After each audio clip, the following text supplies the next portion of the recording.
This week on NewsNight, we'll tell you about a local campus dealing with a coronavirus outbreak and what seems to be a promising vaccine for the virus.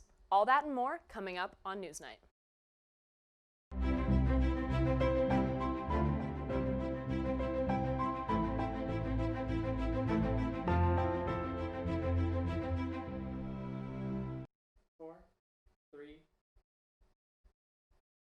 Good evening. I'm Claire Lindsay. The wait is officially over as Saturday brought us the results of the 2020 election. The votes of the American people have declared Joe Biden to be the next president of the United States. Despite Biden's popular and electoral vote lead, President Donald Trump has yet to accept the results. Accompanying his claims of widespread voter fraud, the president has also pursued legal action against several battleground states. The Trump campaign began filing lawsuits well before the results emerged. Many of these suits were thrown out. Philadelphia was bombarded with accusations of voter fraud. Republican City Commissioner Al Schmidt discussed these accusations, saying that the election was historically secure and transparent. Schmidt is not the only member of the GOP to disagree with the president. Many believe that Trump must either substantiate his claims or accept the results of the election. The president has been advised to leave the disputes to his lawyers. Senate Majority Leader Mitch McConnell said on Twitter that the courts are here to apply the laws and resolve disputes. The president-elect stated that despite Trump's failure to accept the results, the transition of power is already underway. It appears there may be a light at the end of the coronavirus tunnel. American pharmaceutical company Pfizer and its partner BioNTech have announced a vaccine that they say is 90% effective. To be FDA approved, a vaccine can be as little as 50% effective. The FDA has yet to approve the vaccine due to a lack of testing data. However, countries around the globe are racing to buy as many doses as they can. The UK has already purchased 40 million doses. The European Union has made a deal with Pfizer to purchase 300 million doses. Japan and the United States have also been promised millions of vials. Questions are arising of how to store and transport the vaccine, being that it must be kept at -70 degrees Celsius. Because of the temperature requirement, the vaccines will need to be given in hospitals. As another surge of the virus has occurred, hospitals are already crowded. Although the vaccine is promising, there are still obstacles to overcome before it can be distributed. Coming up after the break, how Pittsburgh is redoing the Black Lives Matter mural and how a local tourist spot is getting ready for the holiday season. Stick with us. All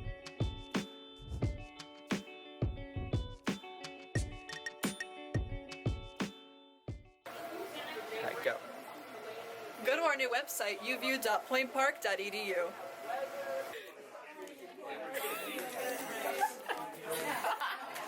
Go, go, go, go, go, go. Join UView and find your herd. Be like, Join EOP. and 3, 2. Join EOP.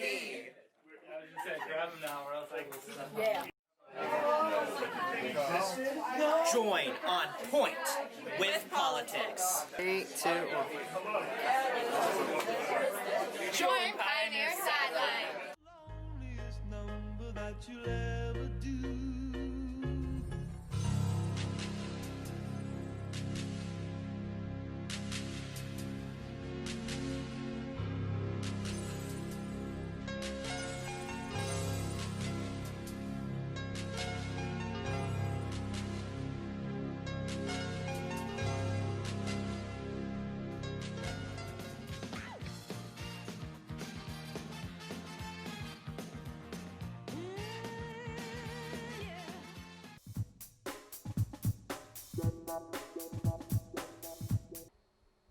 Pittsburgh's Black Lives Matter mural is being redesigned. The mural sits under the Fort Duquesne Bridge and faces the Allegheny River. It features bold lettering, colorful images, and portraits of George Floyd, Ahmaud Arbery, Breonna Taylor, and Antoine Rose Jr.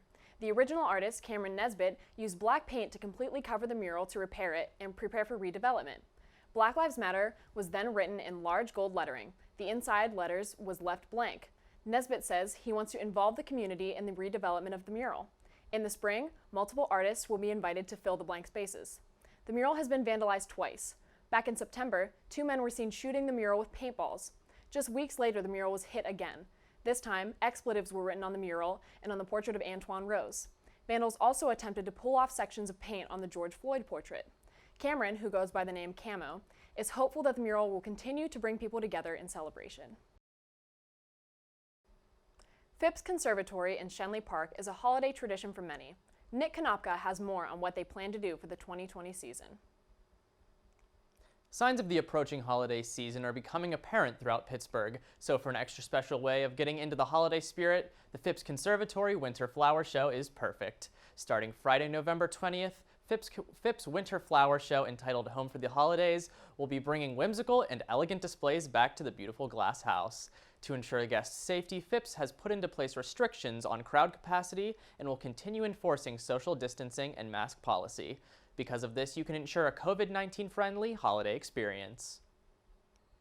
After the break, hear what the University of Pittsburgh is doing to combat a coronavirus outbreak in your weekly weather report.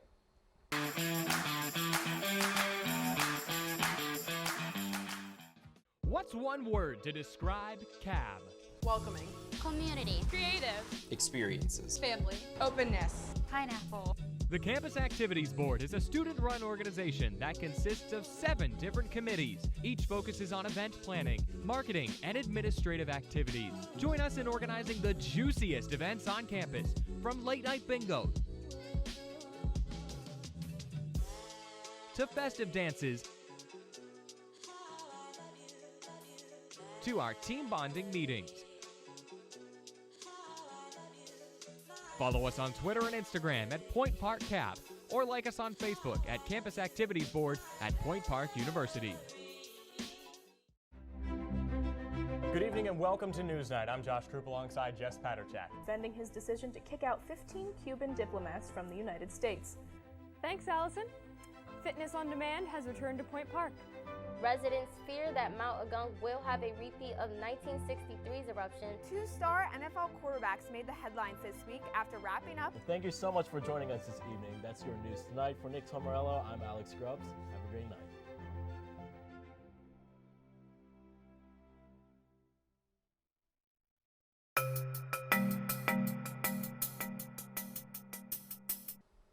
Coronavirus cases have been on the rise here in Allegheny County. Nick Konopka has more information about how one of our neighboring campuses is doing to slow their numbers. As we enter our 9th month of the coronavirus pandemic, experts are citing a disregard for regulations as one of the reasons for the spike in cases over the past week. This so-called COVID fatigue has forced one university to alter their rules.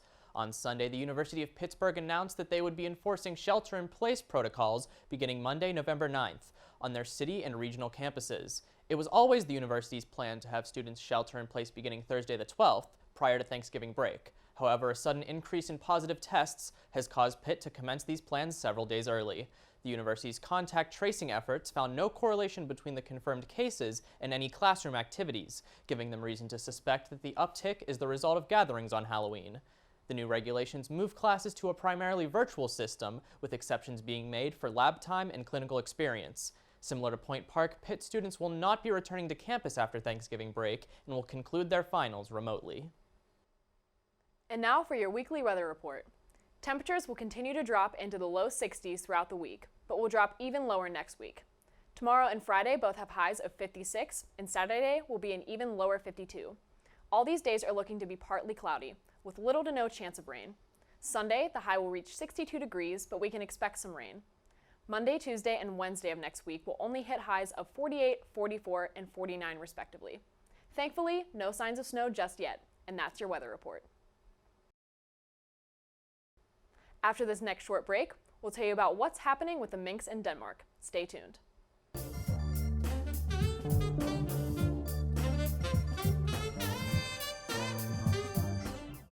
The United Student Government at Point Park University, working since the 1970s to solve the issues that matter to you. What concerns do you have about the university? Student life, safety, food service? Send us an email to studentconcerns@pointpark.edu or stop by our office on the 7th floor of the Student Center. You can also attend our weekly open meetings on Mondays at 3:15. Follow us on social media at USG_PPU for more. The United Student Government, by the students, for the students. The Point Park Sports Network, bringing you live coverage of Pioneer Athletics on Stretch Internet, the home of the River States Conference and the NAIA. Subscribe today for complete access to the Point Park volleyball, baseball, basketball, and soccer teams. Watch live and on-demand broadcasts and don't miss a minute of Point Park athletics. Head to pointparksports.com/live for broadcast listings. The Point Park Sports Network, your streaming home for Point Park athletics. 3, 2, 1. Please visit our website. Please. It's a nice website. Please visit our website. Please. If you have ever watched television, whether accidentally or on purpose, YouView is for you.